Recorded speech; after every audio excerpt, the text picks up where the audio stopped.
Many people ask me a question. Hey Habeeb, you played sports. Is sports very important in the development of a child? And I want to inform all of you parents, educators, community activists, maybe who work with kids.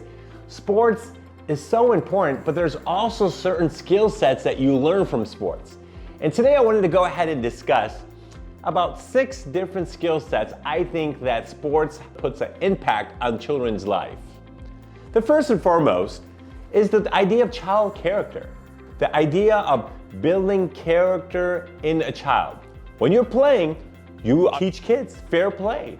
To be honest, well, that was a point, that wasn't a point, that was a foul. No, that wasn't a foul, right? You want kids to realize, hey, the idea of winning does not supersede having good character. And hopefully when you get a good coach, so parents, when you are putting your kids on a sports team, so making sure how that coach is and helping them develop their character plays a big part.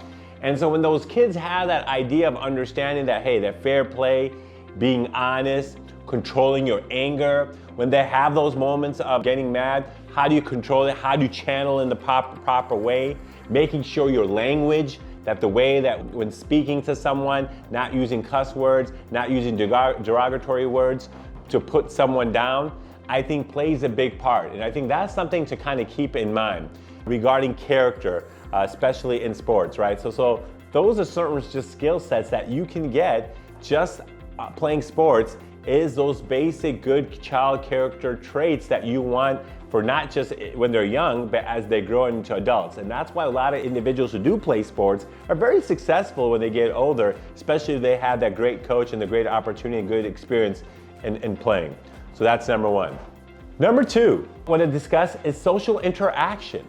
You know, this is a great opportunity where kids have an opportunity to socially interact with individuals, with their fellow peers. And this gives them an opportunity to realize sometimes that they're going to be the star player. Sometimes they're going to be that supporting cast or that supporting role in the team.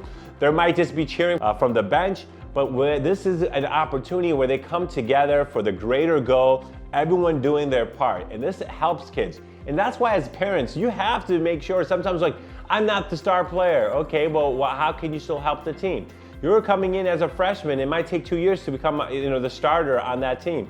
Or you might be even in middle school when everyone gets 5-10 minutes, but like, well, I'm not the first starting team. I come off the bench, but you're still getting the same amount of time. What are you doing? What are you producing in that opportunity and that time to be successful? Because you see that quite a bit where sometimes it's mostly the parents having a more issue that I can't believe my child, or even when they are not going to be the star player, you have to have that conversation with them and say, well, you're still going to be part of this team that could be successful, but there's so much you can learn, and there might be a time when you are going to be the star player. Now you need to remember how you felt. So how do you make them feel better? And those are certain things that we have to look at, and then also be honest with their skill sets and say, well, how do we work on the side to develop them? You can't just be like, well, if you're only coming on a team and say, well, I want to start, but if you're not working extra hours on the side, how are you going to become that star player? It's something that you need to have that conversation, say, well, the skill sets that you could work on, that you could grow and become and progress, that will help you hopefully on the court to get more time. That could be a conversation. Also the idea of that social interaction, because it can't always be about me, and it has to be about we. The third thing that we wanted to go ahead and talk about is teamwork, right? You're dealing with different situations, right? At that game that they're down.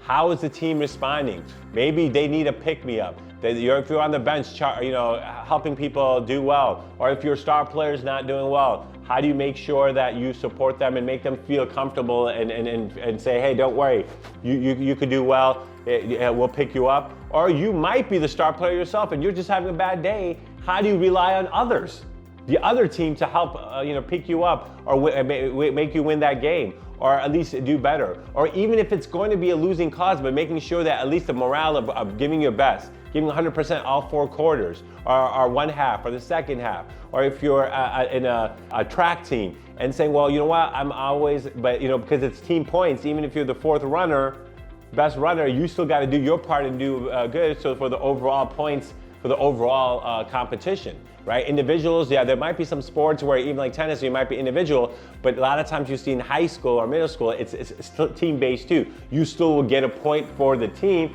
and then for your individual score. So it's so important to kind of keep those specific things in mind and saying, you have to do your part. You're giving your 100%, you do your best, and that's going to take care of the rest for the whole team. Is very important to kind of keep those specific things in mind. The other aspect that's very important is healthy habits, right? When you play sports, and kids, as they start developing, they realize that, you know what, they want to look good. They want to be prepared well for the game. They want to be in a good shape. They want to make sure that they have the stamina to go, the whole 4 quarters, or the whole game, or that whole race, or that whole swimming, 4 laps, right? So that means they have to also eat good. So builds great healthy habits, and for eating, but also working out, right? And you can make that something consistent. And if they're not just doing it for a few years, they're going to, right? Even if they're struggling the first year, don't give up. The first 4 years, you might try to figure out, okay, when they're 5, 6, which game, they like. It's just for them to have fun. 6, 7, 8, 9. Competitive starts going into middle school. But what you want to do is when those younger years, like, is it soccer that they like? Is it something like gymnastics? You'll have various different sports that they enjoy. But it's so important that even if there are in individual sports, you try to build them in team sports plays a big part. Or even if it's something like an individual sports, but it's a team, like even gymnastics, you might have still a team score. That way they realize that they still have to work with others, and that will build a big confidence in them. And then but again, that healthy habits is so huge. The other aspect that's very important is positive attitude and self-esteem, which I think is right now, a lot of kids are going through some tough times with self-esteem issues, body image. Sports helps kids develop, makes themselves better, also makes them slowly get habits so their body feels right, they feel like they're improving on their development of their bodies. But there's that psychological, right? The serotonin levels, when you're playing, you're exerting, heart's pumping, that also helps the mental aspect of it. And again, no doubt about it, there are going to be some individuals who have some hereditary issues, maybe some major trauma, that even if they're playing sports and so well, they're still going through it, no doubt about it. But that sports can also be an outlet. How many of us use sports? I use sports as a place where if I need to relax, I might go shoot some baskets, or I might go do a 20-minute hit program on the YouTube video. Whatever it is, because I want my blood pumping, take some of the stress out, it makes me more relaxed, it makes me feel like when I'm sweat, like I see that body, even if you get older, you might not have the cuts anymore, but you still want to make sure that you look healthy or you feel healthy. So these are certain things, again, that will really goes very far, the importance of these sports. And again, the child character, as we had talked about, was one, the social interaction, teamwork, healthy habits, and positive attitude. And then the last thing is just competition, right? We all like to have competition, but how do you have healthy competition and saying at the end, there is a goal, and the goal is to win. And it might not be one game, there might be 13 games, so you're trying to go ahead and through that conference, but each game counts. So the idea of having competition, but also teaching them that sometimes if it goes well, if it doesn't go well, how do you handle it? How do you go ahead and focus on it? But making sure also how do you balance it so you don't become competitive everything, even at the house, where it becomes kind of overwhelming and some people might get frustrated. So keep those specific things in mind, and thank you so much. And go ahead with those sports games.